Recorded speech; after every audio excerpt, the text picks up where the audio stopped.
5 বছর ধরে বাণিজ্যিকভাবে কোনো স্বর্ণ আমদানি হচ্ছে না, তাহলে এই সময়ের মধ্যে যে পরিমাণ গহনা বিক্রি হয়েছে সেগুলোর উৎস কি?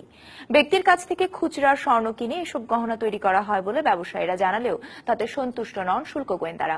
এর সঙ্গে স্বর্ণ চোরা কারবারিদের যোগসাজশ আছে কিনা তাই খতিয়ে দেখছেন তারা। বনানীর একটি হোটেলে ধর্ষণের ঘটনায় অভিযুক্ত সাফাত আহমেদের কথার সূত্র ধরে তার বাবা দিলদার আহমেদের আপন জুয়েলার্সে অভিযান চালায় শুল্ক গোয়েন্দা ও তদন্ত অধিদপ্তর। তারা বলছে রমরমা বিক্রি থাকলেও গত 5 বছরে বাণিজ্যিকভাবে কোনো স্বর্ণ আমদানি করেনি আপন জুয়েলার্স। একই অবস্থা অন্য সব স্বর্ণ ব্যবসায়ীরও। গত 5 বছরে দেশের কোনো স্বর্ণ ব্যবসায়ী বাণিজ্যিকভাবে কোনো স্বর্ণ আমদানি করেননি।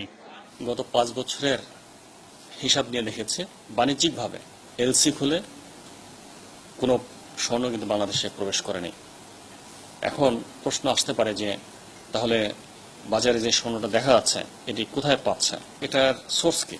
শুল্ক গোয়েন্দা বলছে ব্যক্তির কাছ থেকে খুচরা স্বর্ণ কিনে আর ব্যবহৃত গহনা দিয়েই চাহিদা মিটছে বলে ব্যবসায়ীদের ব্যাখ্যায় সন্তুষ্ট নন তারা।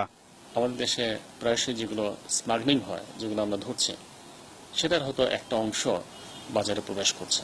একটা এস্টিমেটেড হিসাব বের করার চেষ্টা করছে যে আসলে বাংলাদেশের অভ্যন্তরে স্বর্ণের টোটাল চাহিদা কত এবং এর সোর্সগুলো কি কি, এবং আসলে কোনো বৈধ সোর্স আছে কিনা এবং বৈধ সোর্সের পাশাপাশি অন্য কোনো অবৈধ সোর্স আছে কিনা।